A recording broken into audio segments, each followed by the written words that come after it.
E aí, gente, olha eu aqui, seu alimento diário, né? Na verdade, é uma porção, né? Porque eu sei que você tem, né, se alimentado em outras fontes, em outros alimentos, né? E sendo, né, a palavra do Senhor, uma coisa para você, vai te fortalecer, né? Vai te dar realmente vida, vai te dar graça, né, para, né, o dia a dia. Né? E falar em dia a dia, né? Que dia maravilhoso, né? Muita chuva aqui no Cariri cearense, né? Mais precisamente aqui no Crato, conhecido como Cratinho de Açúcar, né? Terra linda, terra maravilhosa, né? Terra que mana leite e mel. Vamos lá para o nosso Salmo 14. E eu gostaria de ler com você um salmo curtinho. E esse salmo ele diz o seguinte, Salmo 14. Diz o tolo em seu coração, Deus não existe. Todas as suas atitudes são corruptas e abomináveis. Não há um que faça o bem. Dos céus o Senhor se inclina sobre a humanidade para ver se há alguém que tenha juízo e sabedoria, alguém que busque a Deus de coração. Todos se desviaram igualmente e se corromperam. Não há ninguém que faça o bem, não há um sequer. Será que os maldosos nunca aprendem?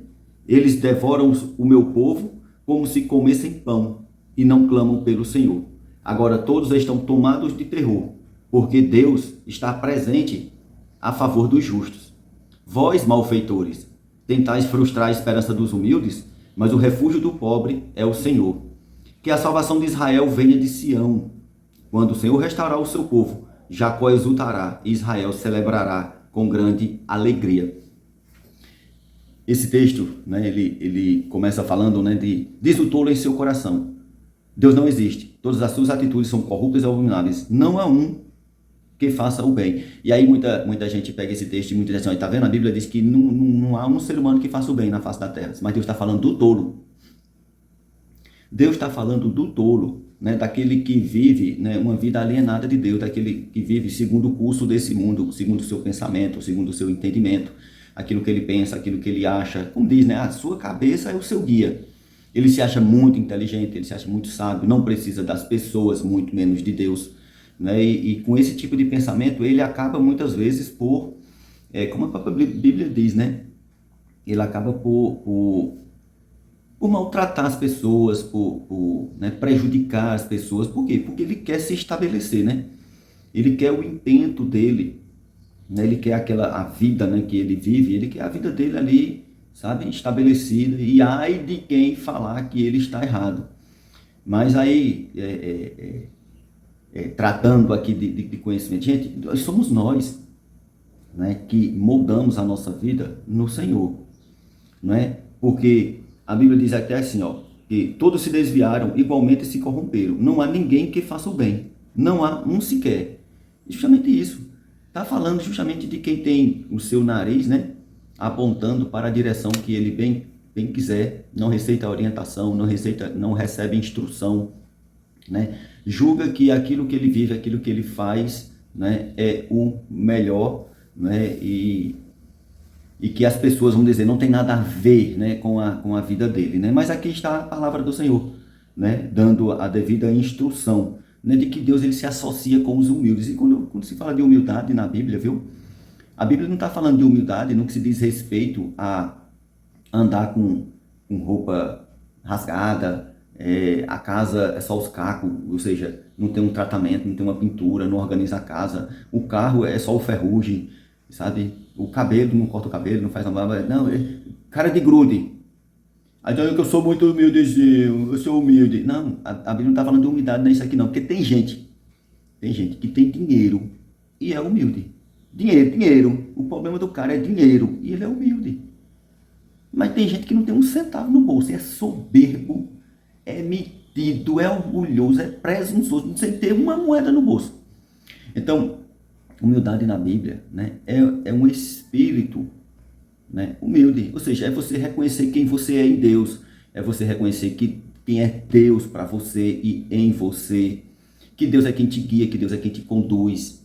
Sabe, que embora você tenha títulos, embora você tenha dinheiro, embora você tenha posses, isso não te seduz, isso não te corrompe, isso te mantém num patamar, né, vamos dizer, de igualdade entre as pessoas, porque todos nós somos iguais perante Deus. Agora, aqui na terra, o homem colocou o ouro e a prata como sendo uma referência de valor. E aí é como eles dizem, né? Rapaz, você só vale o que tem. Mas isso é no mundo. Isso aí são princípios do mundo. E aí, quando, nesse critério de que você só vale o que tem, rapaz, as pessoas matam e morrem para querer ter as coisas. Entendeu? Para querer, né, dizer que tem um carro bonito na garagem, tem uma casa linda com piscina, agora tem até uma chácara, uma vivenda, né, um sítio, né, uma granja, né, depende da localidade que o nome irá variar. Mas isso são os critérios, né, do mundo. Eu não estou dizendo que ter essas coisas elas são erradas. O ruim é quando essas coisas te têm. Sabe por quê? Porque o dinheiro, ele é um ótimo servo, mas ele é um péssimo senhor. Né? Tem até um ditado popular que diz assim: quer saber quem é o homem? Dê poder ou dinheiro a ele, aí o homem se identifica, aí o homem se entrega, aí o homem realmente vai revelar quem ele é. Né? E aqui, ó, a verdadeira sabedoria, gente, é porque nós, né, nós seres humanos, por estarmos, vamos dizer assim, vivendo nesse mundo, né, muitas vezes nós na verdade não sabemos, muitas vezes, né, diferenciar aquilo que é divino e aquilo que é terreno. Né? E aí às vezes damos valor àquilo que é divino como sendo uma referência de valor terreno. Né? E nós damos valor àquilo que é terreno como se fosse algo de valor divino. Por quê? Porque a gente quer ter a satisfação, a gente quer ter o brilho nos olhos. Então, assim, aí a gente começa a criar regra, a gente começa a criar padrões. Né? E olha que a religiosidade ditou muito isso, ditou muito esses padrões. Então, isso está enraizado no ser humano. Agora, é a vontade de Deus? Não. Não, porque o tolo diz em seu coração: se não há Deus. Deus não existe. Essa história de Deus, isso aí é besteira, isso aí é utopia. O negócio é curtir a vida, é aproveitar aqui mesmo, a vida é só essa, a vida é só o que a gente tem aqui, entendeu? Se a gente não aproveitar aqui, depois acabou. Concordo com você mesmo, realmente, acabou. Acabou. Por quê? Porque aqui, nesse plano, nessa existência, né, é a oportunidade em que nós iremos conhecer a Deus. Porque você vem dizer que a humanidade, ela foi criada de uma explosão, né, de um Big Bang e tal. Tem aquela teoria, né? A teoria da evolução. Aí às vezes eu fico me perguntando: explosão constrói ou explosão destrói? Se a gente está numa evolução e que nós somos o resultado de milhões e milhões de anos, hoje não é milhões e milhões de anos com relação a uma referência passada, por que não é perceptível? Porque não tem essa evolução hoje. Né? Assim, isso é grosseiro, é um pensamento, é meu, isso aqui é um entendimento meu, é grosseiro. Agora, entender, compreender que há um ser superior, Deus, né? Criador dos céus e da terra, porque, gente, é tudo perfeito. É muito perfeito para ter vindo de uma explosão, sabe? É muito bem, sabe? Por quê? Porque é a criação divina. Em Deus não há erro, em Deus não há falha. Ei, você não é um erro não, viu? Você não é um ponto fora da curva não, um acidente de percurso não. Você é criação de Deus, sabe? Entre tantos que viriam, né? Na natureza, né? O espermatozoide foi lá, e um ganhou, pronto, um ganhou, você ganhou. Você poderia ter perdido lá naquela carreira lá do espermatozoide, mas você ganhou. E aqui está você, para viver intensamente tudo aquilo que Deus, porque a Bíblia diz que antes de você ser nascido, todos os seus dias já foram escritos. Todos os seus dias já foram escritos. Para você viver em Deus, para você buscar a Deus, para você ter comunhão com Deus. Agora, nós, né? É isso aí, Deus ele é maravilhoso. Por que Deus ele é maravilhoso? Porque ele te deu o livre-arbítrio. Deus te criou, Deus ele nos criou e nos deu o livre-arbítrio. O que é que nós iremos fazer? Viver a vida como tolo, dizendo que Deus não existe? Ou nós iremos buscar, nós iremos ter comunhão, nós iremos despertar? Porque somos nós. Não é se Deus quiser, não, porque se Deus quiser, se Deus quiser, se Deus quiser. Sim, mas e você quer o que de Deus? O que é que você tem buscado em Deus? O que é que você almeja da parte de Deus? Que Ele faça por você, que Ele haja na sua vida e não venha falar de coisas materiais, não venha falar de coisas meramente, sabe, que se corrompe. Sabe por quê? A Bíblia fala de um cego, acho que era o cego Bartimeu.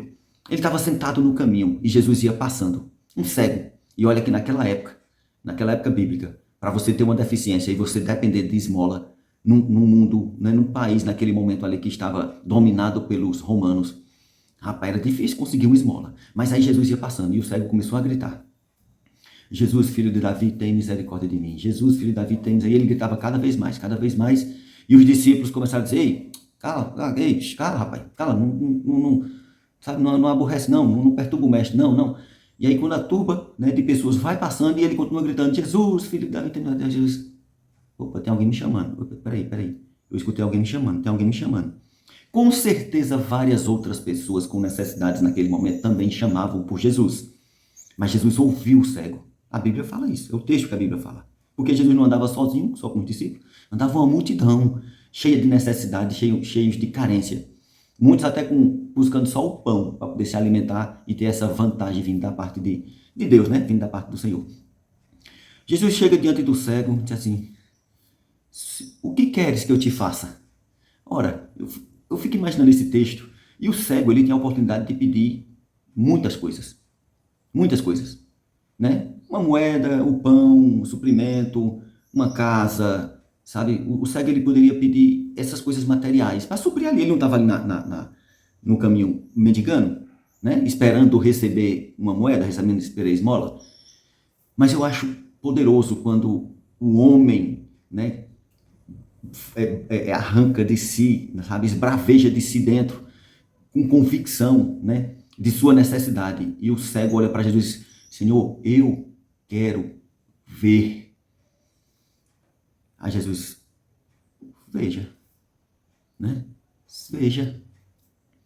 Né? E os olhos dele, né, são, né, volta a ver, né, as pessoas. Nossa, isso é tremendo, isso é poderoso. Por quê? Porque muitas vezes nós somos encontrados, vamos dizer assim, em situações de necessidade, mas só olhamos para aquilo que é material. Só nos identificamos com aquilo que é material. E aí perdemos, né, de viver suprido no Senhor. De viver abençoado no Senhor. Sabe por quê, gente? Ser abençoado não é ter as coisas. Ser abençoado é ter a convicção de quem supre cada uma das nossas necessidades. Ainda que você faça, ainda que você busque, ainda que você desenvolva algo, não é a sua força, não é a sabedoria sua, mas é o Senhor te movendo. E aí quando nós reconhecemos isso, aí Deus diz: ei, eu dou aos meus amados enquanto dormem. Enquanto dorme, não andeis ansioso por coisa alguma, antes fazei conhecido diante do Senhor todas as vossas petições. Por quê? Porque o Senhor se alegra em satisfazer o desejo do nosso coração em linha com a sua palavra. Mas também a Bíblia diz: pedi e não recebeis. Porque pedis mal para gastar no vosso próprio deleite, no vosso próprio prazer. Ou seja, como um tolo. Deus não existe não. E tem gente que age assim. Sabe, Deus não existe, Deus não existe, Deus não existe. Não diz com a boca, mas diz com as atitudes. Deus não existe, Deus não existe. Mas na hora que tem uma necessidade, ai meu Deus, me socorre, ai meu Deus, me socorre. Reflexão pura, para, sabe, haver um despertamento, uma busca, uma entrega pelo Senhor. Deus te ama, Deus ele quer o melhor para a sua vida, para as nossas vidas, para a sua família. Deus quer te suprir, Deus quer te abençoar. Sabe, Deus quer te fazer que nele todas as coisas acontecem. Tira os olhos desse mundo, tira os olhos daquele que é o natural, porque esse mundo ele se corrompe, ele está corrompido, não tem volta. Não espere boas coisas vindas do mundo natural. Não espera. Deus é contigo, onde quer que você andar. Esse é o seu canal. Se me ouvir, diz o Senhor, comereis o melhor dessa terra. Isaías 1,19, pulsando, te chamando para perto do Senhor, onde todas as coisas acontecem. Deus abençoe sua vida. Oi, gente, meu nome é Thalita. Hoje eu tô aqui com meu pai. Hoje, gente, eu tô muito feliz. Vocês estão aqui. Me dá um like, por favor. Se inscreve no canal, ativa o sininho, para as notificações. Tchauzinho!